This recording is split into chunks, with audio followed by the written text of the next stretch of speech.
నమస్తే, welcome to వ్యూహం media. ప్రస్తుతం సోషల్ మీడియాలో 2 తెలుగు రాష్ట్రాల్లో మంగ్లీ పేరు చాలా వినబడుతుంది. అసలు మంగ్లీ కథ ఎక్కడి వరకు వెళ్తుంది ఏంటి అనేది ఆలోచిస్తే అసలు ఏమి అర్థం కాని పరిస్థితిలో ఉన్నది. మన దగ్గర అశోక్ రాథోర్ గారు ఉన్నారు. ఆయనతో మాట్లాడే ప్రయత్నం చేద్దాం. ఎందుకంటే తను కూడా ఈ మధ్య చాలా వరకు ఎన్నో విషయాలు మాట్లాడుతున్నాడు, ఫైట్ చేస్తున్నాడు. మరి ఏంటి ఆ సిచ్యువేషన్ ఎందుకు వచ్చింది, అసలు మంగ్లీ పైన అన్ని ఆరోపణలు ఎందుకు చేస్తున్నాడు అని అడిగే ప్రయత్నం చేద్దాము. నమస్తే సార్. నమస్తే. ఎలా ఉన్నారు సార్? బాగున్నా. నిజంగానే అన్ని కోట్ల మీదనే అనిపిస్తుంది. మరి అన్ని కోట్లు సంపాదించిన మంగ్లీ ఎందుకు ఇంత వెనకందలో ఉంటుంది? అసలు బాధితులు అంత క్లారిటీగా ఇచ్చినా కూడా ఎందుకు అరెస్ట్ చేస్తలేరు మంగ్లీని? అంటే అరెస్ట్ చేస్తారా చేయదనేది మన చేతిలో లేదు, కానీ బాధితులు అన్యాయం అయిపోతారు. దీంట్లో మంగ్లీ గారి పాత్ర ఉంది.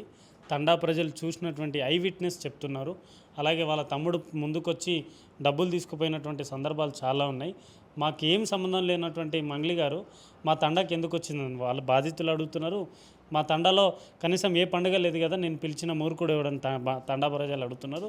కాబట్టే ఈరోజు పంజాగుట్ట పోలీస్ స్టేషన్లో వారిపైన ఎఫ్ఐఆర్ నమోదైంది. కాబట్టి ఆమెపై ఈ పాత్రలో ఈ యొక్క స్కామ్లో ఆమె ఉంది. కాబట్టి దీన్ని మొత్తం నాకు ఎటువంటి సంబంధం లేదు, నేను అభిమానిగా మాత్రమే చూశాను.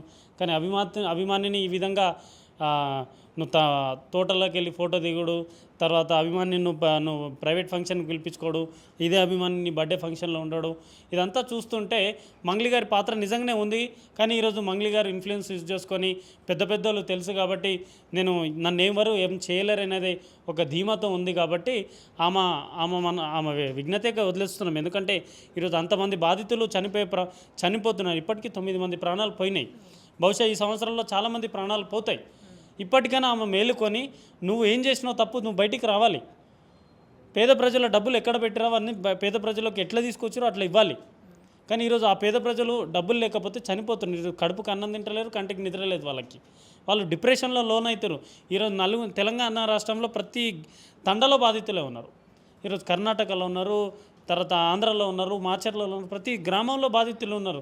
ఇంతమంది దగ్గర 1000 నుంచి సుమారు 1500 కోట్ల పైన వీళ్ళు వసూలు చేశారు.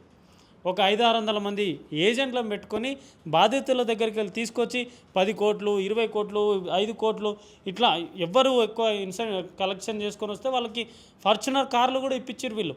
ఇప్పుడు కోట్లు అనడం మూలాన ఇప్పుడు ప్రభుత్వం నుంచి ఏమన్నా ఆశించి ఇట్లా కోట్లు అన్న పదం వాడుతున్నారా?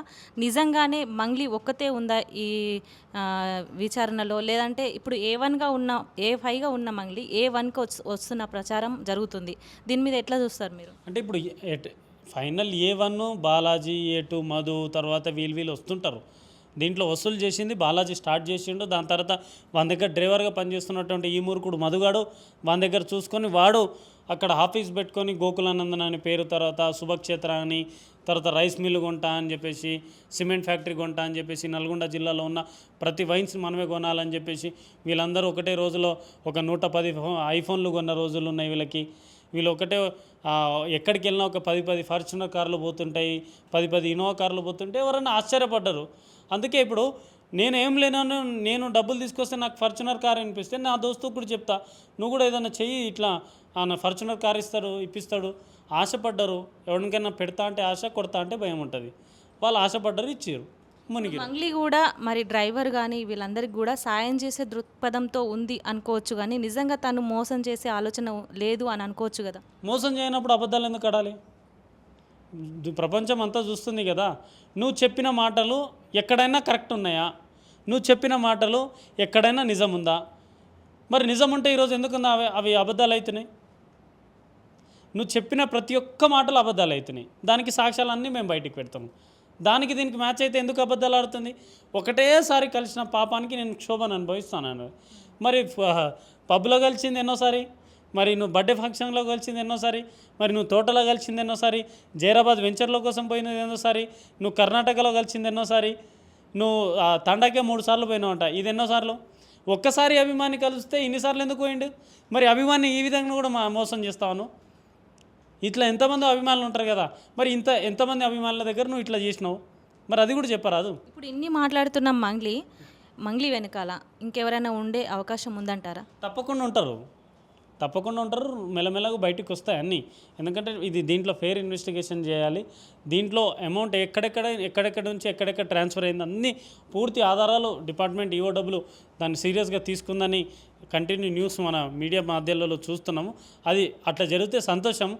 కానీ ఎట్ లాస్ట్ బాధితులకు న్యాయం చేయాలి. ప్రాణాల కంటే గొప్పది ఏ వ్యవస్థ కాదు. ప్రాణాలను కాపాడదాం. మనం అందరం కలిసి సత్వర న్యాయం చేసేటట్టు మనం అందరం ప్రయత్నించాలి. డిపార్ట్మెంట్ కూడా సహకరించాలి. ఎందుకంటే వారు కూడా ఫెయిర్ ఇన్వెస్టిగేషన్ చేయాలి. నిజాలు మాట్లాడాలి. నిజాలే బయటికి రావాలంటే ఒక ఫెయిర్ ఇన్వెస్టిగేషన్ చేయాలి. మేము కూడా అది ఫెయిర్ ఇన్వెస్టిగేషన్ జరుగుతుందని ఆశపడుతున్నాం.